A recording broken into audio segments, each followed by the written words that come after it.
Good evening, friends, and welcome to yet another very interesting session of Candid Meena. And in today's session, we will be talking about uh, with regards to Shifali Jariwala, and there has been more details with regards to her case. Also, the fact that Sanjay Kapoor, Karishma Kapoor's ex-husband, what happens to his inheritance? Does Karishma Kapoor and her children get a part of it?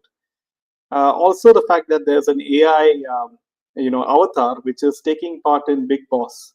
So, all this and much, much more in today's session. So, friends, welcome and welcome Lina, welcome Aban, welcome Fennel, welcome Pursak, welcome Gloria.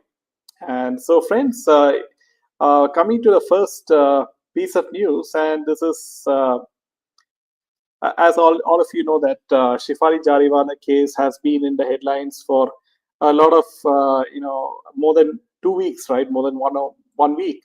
So now the latest news is that Shifali's friend Pooja Gai recalled what happened after her death. Shifali died at the age of 42 on Saturday after going into cardiac arrest. Pooja said that Parag Tyagi, that is Shifali's husband, had gone downstairs to walk their dog when he was summoned back home. He took Shifali to the hospital, but she was declared dead on arrival. Pooja said that the police grilled Parag the following day, and thankfully the autopsy declared that there was no foul play or in her death. The findings of the autopsy haven't yet been officially revealed. Shifali was cremated on Saturday evening. In the interview with Wiki, Pooja was asked about preliminary findings of the autopsy, and she said that the good part is there was no foul play. My only fear the moment that I saw Parag was the guy was grieving. The guy naturally wanted to be left alone, and he was being cross-questioned by the police. Of course, they were doing their duty, but you have seen it in past cases. I don't want to name people. You have seen them being grilled for months, and their life is over. They don't even have time to grieve. I hope Parag gets out of this as soon as possible. So now the latest news about this is that according to their reports, at least the police report that there's no foul play.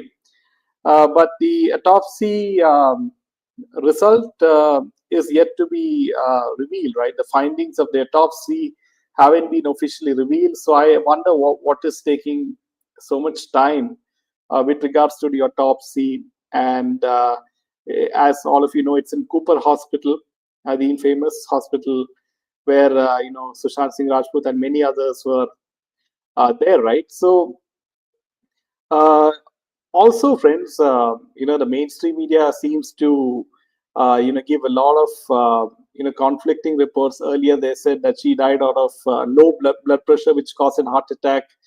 Then she takes all those anti-aging medicines that might have caused the heart attack.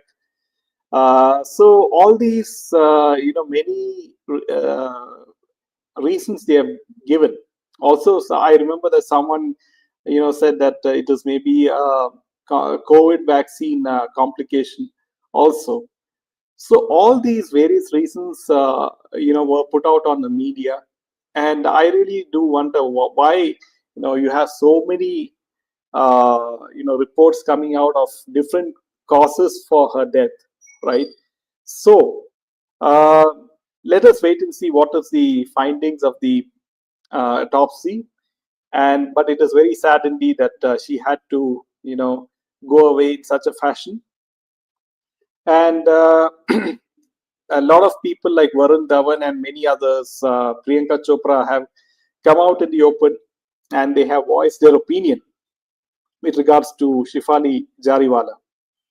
And now you can see that all these very talented people like herself and many outsiders, they have a very unfortunate destiny when they are in Bollywood.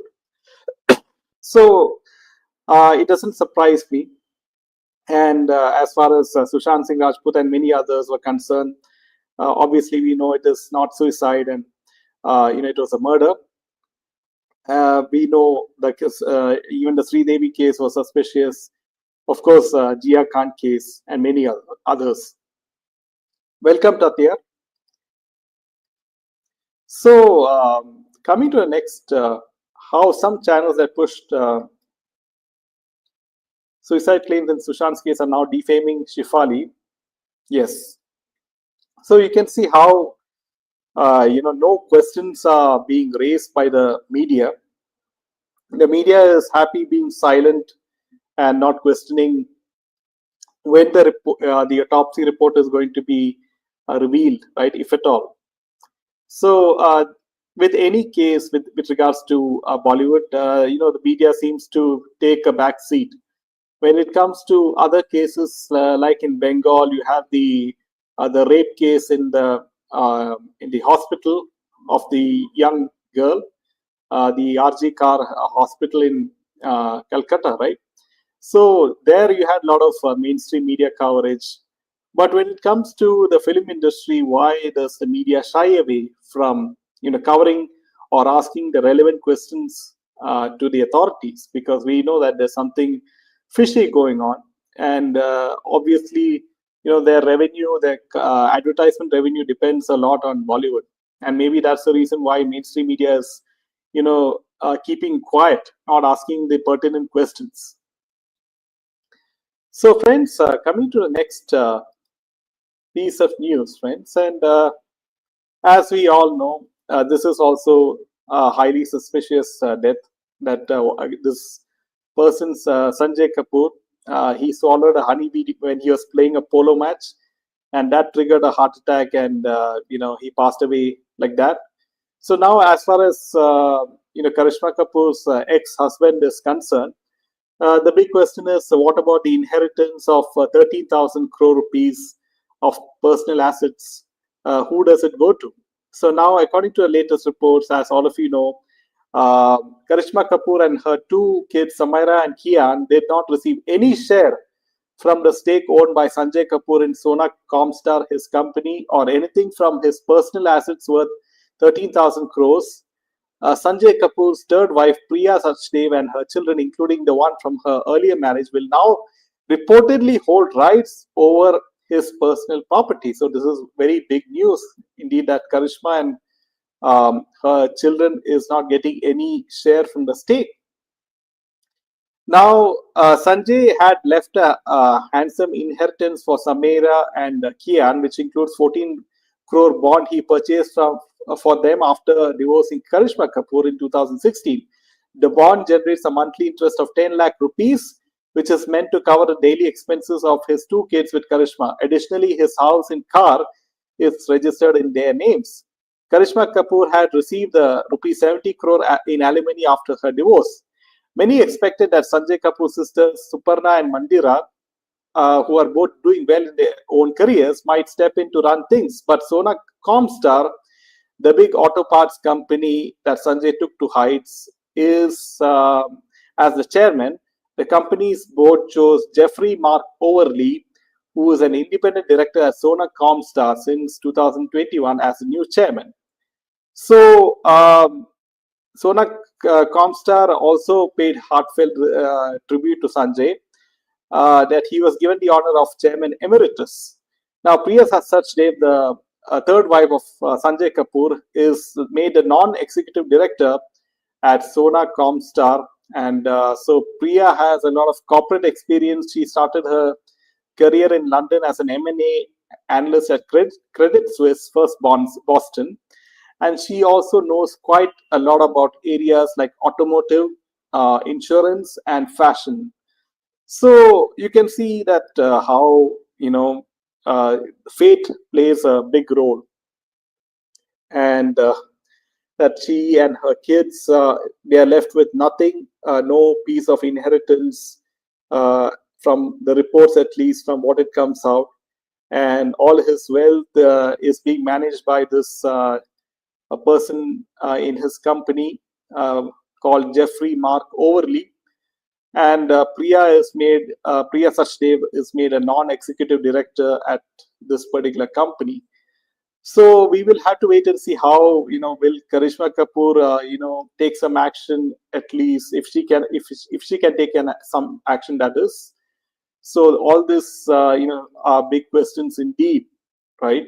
So but all but Sanjay and his family, They are not residing inside India, so it will be a bit difficult for Karishma Kapoor to take some sort of legal action, if at all, right?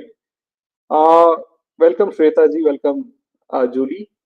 Yes. Good evening. And NDTC's okay, relentlessly defaming Shefali NDTV, you mean, and has launched a campaign against anti-aging treatments. Uh, yes, Tatya. Let's see how this pans out. And welcome, hi Savitri. So, friends, if you do like our content, make sure to hit that like button and share this video with your friends.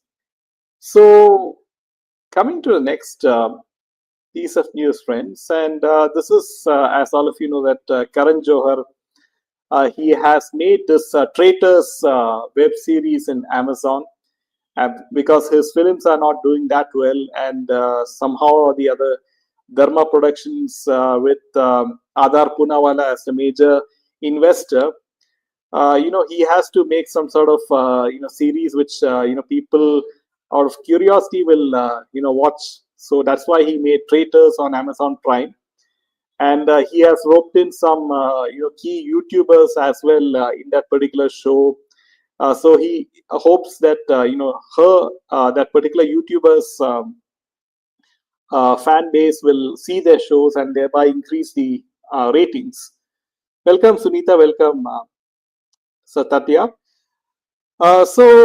Right now, Karan Johar said that this Aryan Khan is doing a brilliant job, and even Suhana is very very talented and all those things. So he is usually singing praises for SRK's children, and also he said that let Aryan do what he wants. He's a good looking guy. He has immense personality.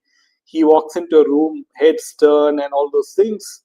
And also he praised Suhana, who did a wonderful Netflix series in Bollywood called The Archies, directed by Zoya Akhtar.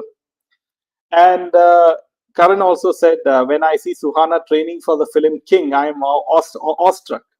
Look at how these kids work themselves to be the talents they want to be. And I want Yash and Ruhi to be like them, which is Karan's children. So Karan said that both Aryan and Suhana recognize their privilege, but want to stand on their own feet. They are so well raised and well mannered, hardworking yet hungry to achieve, and they understand their privilege and they never take advantage of it. So you can see how obviously Karan Johar and SRK are very very close knit. Ever since when they met during the early 90s, and they made films like Kabhi Gushi Kabhi Gum and all those films in which Karan Johar and SRK are said to be very close. They have attended parties in London, according to certain sources. And also, Karan Johar, he is always, you have seen that he has praised SRK. He has invited him, time and again in his Coffee with the Karan show. And this has been a very long relationship. Karan, bad news, says Siru. So, coming to the next piece of news, friends, and John Abraham, he has said that Bollywood is suffering and the whole film industry is suffering. That John reacted to actors being paid as much as 100 crore rupees for a film and entourage cost, inflating a film's budget. He said it is hurting Hindi films at this point in time. We shouldn't be paying people to act in films because we didn't justify those huge budgets, the huge fees that we get paid. We can't load the film without entourage cost as well. And I don't think the actors are thinking this way, or if it's the agent making them think differently. I understand you're put in a bubble, but you can't be so daft. You need to see the real world. If people are blowing sunshine above from your backside, you need to wake up and smell the coffee. Industry is really suffering, and we compared ourselves to other actors, and we want to broadcast our fees. Actors should admit that we are down a deep black hole, and they should step back and focus on the film. Actors should say that if the films make a profit, we make profits because we have already earned our millions. How much more will you suck the system dry? So producers are willing to pay those obscene amounts as well. Uh, so the filmmaking cost have become so high. Make films, don't make proposals. Today, no actor can guarantee you an opening. Get your content right and cast actors according to the script. So you can see even John Abraham, realizing the fact that film industry and filmmaking is so expensive that all these superstars, they ask for hundreds of crores in salary for each film, and the whole production of the film, including their salaries, and when it comes to the actual box office collection, they hardly make 50 to 60 or 70 crores in actual box office earnings, because people are waiting for these films to release on OTT platforms, or they're watching better content on other OTT platforms. Bollywood has lost ideas how to make good films. Yes, Bollywood is suffering because they are anti-India and anti-Sanatani. Yes, Leena ji, and also the fact that after Sushant Singh Rajput, we all know how the whole industry got exposed, and you saw how various actors are coming out, various producers are coming out, various film directors are coming out, and many directors are shifting to the South Indian film industry. They're roping in South Indian film stars into their films, somehow trying to make the industry survive. But you can see even in War 2, in which Hrithik Roshan and Junior NTR is being is going to release very soon, as all of you know. And so still you need a South Indian film star to get audience to watch your film, because at one point of time even Hrithik Roshan could pull audiences out of his own stardom, right, in the early 2000s. But right now it's not the case. And even people like SRK and Salman Khan, they need some other South Indian film star to act in their films. Otherwise, no one will watch their films, right? So this is quite interesting that we have seen that AI has literally made many people's lives easier, but at the same time, AI has replaced a lot of jobs in various industries, right? So now, when it comes to Big Boss, and Salman Khan is the host of Big Boss, and what is very interesting is that the first AI robot doll, the name is Habubu, is expected to be a contestant in Big Boss season number 19. And so it is an Habibi doll, Emirati Habibi doll from UAE, which is in you have Dubai, right? So what is going on, right? You have a AI doll taking place of a actual human participant in Big Boss. So this is the kind of pathetic state that Big Boss is in. And what can I say, right? If you have a Big Boss filled with AI generated bots, and it is kind of pathetic. You have Salman Khan being the host. So are you trying to say that he'll be advising this bot, this AI bot? So that will make for some interesting meme material for the internet. And I'm sure that there'll be content creators who will have a very good time when this Big Boss bot a series releases. So friends, coming to the next piece of news, and as all of you know that Diljit Dosanjh, he had a Pakistani actress cast in his film, and his film did not release in Indian theaters because there's a Pakistani actress in his film. Now the film released in Pakistan and is said to be doing very well in Pakistan. So you can see how people like Diljit, who has acted in a Bollywood film opposite Kareena Kapoor and Kiara Advani. He has made a film in which he has cast Hania Amir, the Pakistani actress, and that film is banned in India, and it releases in Pakistan, and it is doing well in Pakistan. So maybe you know some action should be taken against people like him, right? How can you cast a Pakistani actress in your film, being an Indian? So this has been always and we don't have any Bollywood actors or actresses questioning this move. So friends, also very interestingly, for a brief period of time, you had this Pakistani YouTube channels like ARY Digital and many of the Instagram accounts of people like of top Pakistani actors and actresses being unblocked in India.